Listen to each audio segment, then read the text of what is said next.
Hello everybody, Sticks here with the Token Minorities, and today I am bringing you a top-of-the-ladder double feature featuring a hyper offense team that I found on the Smogon forums. It's pretty fun, really simple to use. You just kind of lead with Azelf, try to set up as many hazards and screens as possible, and then proceed to just kind of kill stuff with the next 5 members. I mean, simple to use, really fun to use.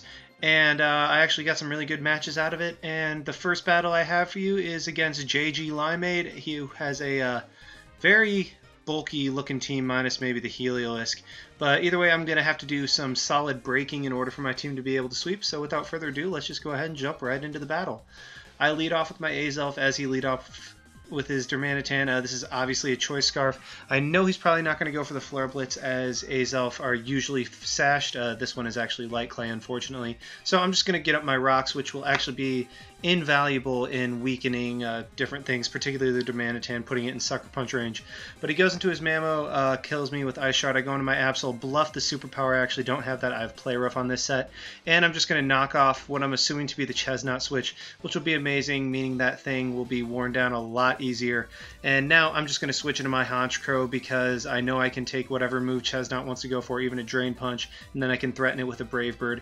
And now, knowing he's going to go for the Spiky Shield, considering he does have Leech Seed on me, I'm going to go into my Slurpuff and try to set up with the Belly Drum. I know Slurpuff will not be able to sweep because he will be able to get some good damage off me with the Chesnaught, and then Mammoth will be able to pick me off later, but I can break his team a little bit as I do just go for the Play Rough right here. Now, it is kind of worth noting, I really had no play other than going for Play Rough. I know that there could have been like mind games with Spiky Shield, but it was pointless because Mamoswine would be able to revenge kill me regardless of whether I was at 25 or 12.5. Because as you can see right here, just goes into Mamoswine, picks me off, but the damage is done. That Chesnaught is gone, meaning that I will just be able to destroy his team with the rest of my team, particularly Absol. But I'm going to go into Lucario now. He's not going to want to switch because he doesn't want me getting +2 whether I'm a Nasty Plot or Swords Dance. So Mamoswine will just go down. Darmanitan comes in, and this was not a Lord play. I just wanted to put it guaranteed in Sucker Punch range of Jolly Mega Absol in case he wanted to go for like, I don't know, like Earthquake or something like that. So I just went for the Vacuum Wave. As he does over-predict, he goes for the U-turn, so that means Lucario will be able to get a huge hit off on something else. I could save this for later, but I really don't think I need to because I have Sucker Punch in Absol and Honchkrow, and then this will actually put Blastoise in Salamence's outrage range, meaning I can use it to get up a Moxie boost later. But now I'm just going to go straight into my Honchkrow and hurt something really badly with a Brave Bird. Even Bronzong wouldn't appreciate it, and I don't think Bronzong would come in because Honchkrow is Dark type, which would be super effective.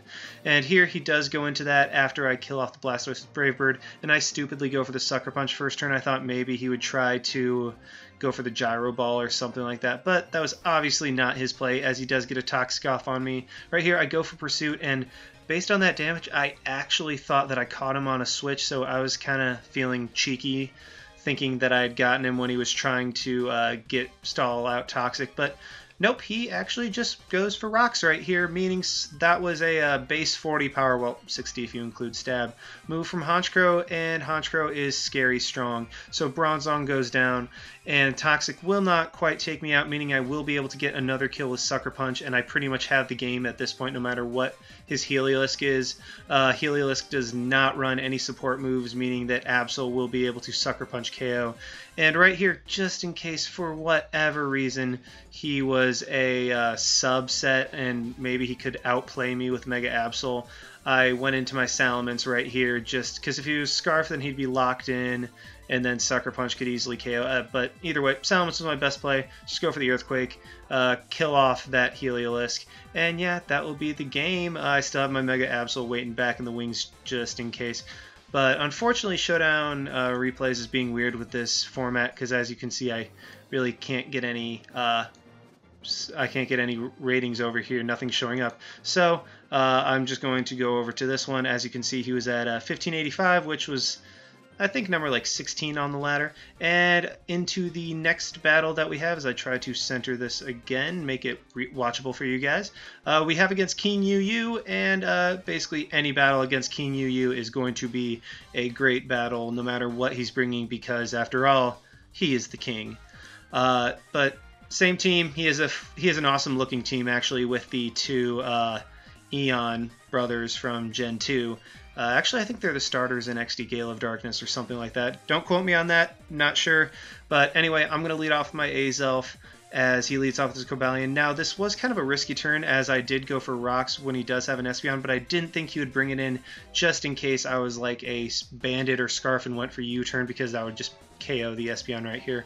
I'm going to go for the Reflect right here because while it really doesn't do that much, it'll actually allow me to set up with Slurpuff, which as it turns out actually is doing a lot, but whatever, just ignore me, as now I will be able to go into Slurpuff. The Foul Play, even after I get to +6, will not be able to kill me, as Citrus Berry does activate, and I won't be able to sweep, but again, I will be able to dent his team a huge amount, as right here, I'm just going to go for the Drain Punch on the Umbreon. Maybe I can get some health back, who knows, but either way, you can go ahead and call this a prediction. Like, I, at the time, thought I was being cool by predicting the Salamence, but considering it didn't have Intimidate, it really didn't matter at all. So, I mean, it was a prediction, but it wasn't a prediction of any consequence. So, I mean, I felt cool, and that's all that matters in the end, right?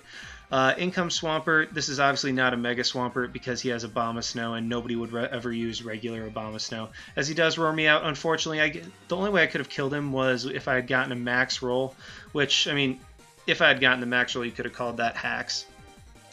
But anyway, he roars me into my Honchkrow, meaning that I can get a Brave Bird off and kill something guaranteed. He decides just to sack his Swampert right here, probably his best play, but I will be able to get the Moxie boost as he goes into Cobalion, and you know what? This is hyper offense. We are not switching at all out here, so I am staying in. I am going for the Brave Bird. I am killing something, and that something happens to be Umbreon, which actually really sucks because I could have set up all day on that thing with my special Lucario, but oh well, what are you going to do? As my Reflect unfortunately wears off, goes into his Cobalion again, as I'm going to go into my Slurpuff. Slurpuff wouldn't have done anything for the rest of the match. I just sent this out there to die to scout what he wanted to bring in. But now that his Cobalion is in, I'm going to go into Salamence, and my game plan right here is to go for Earthquake. That way I can potentially kill it with Absol later, because or maybe put it in Outrage range later, but basically I just need damage on this Cobalion right now, so I'm just going to go for that. It does a great amount, meaning I will be able to KO it with an Outrage later, as he does go into his Abomasnow right here. Good play. I stayed in. I really had no reason not to. If I could kill off that Cobalion, it made things a lot easier for me. But now I am not about to leave my Salamence in on an Abomasnow, so I'm just going to go into my Absol right here. I thought it was the most expendable member, as I do need Lucario to get some, some Vacuum Wave damage off on Cobalion maybe, as I'm going to go for the Sucker Punch right here. That does an amazing amount to where Lucario will come in for free and kill the Abomasnow, as he cannot switch out due to him being below Stealth Rock range. So Lucario will come in. Now he has no chance of revenge killing Salamence, and I pretty much have the game right here, as he will go into his Espeon. I just kind of go for Vacuum Wave because, I don't know, maybe I thought this was a defensive Espeon that could somehow live in Adamant Salamence's Outrage. I don't know.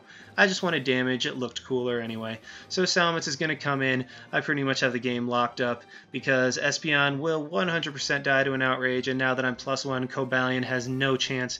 I didn't run a calc, but I think even if I was neutral, that Cobalion would not have lived. But anyway, that will be the game. Salamence, once again, cleaning up very nicely. And these two battles ended up being a grand total of 35 turns, which I believe is approximately 10 turns shorter than an average single battle of Jolt. So there's a reason I'm more entertaining to watch. But anyway, thanks for watching, guys. Like, comment, subscribe, all that stuff. And this is Styx, signing out. Why not? See you guys.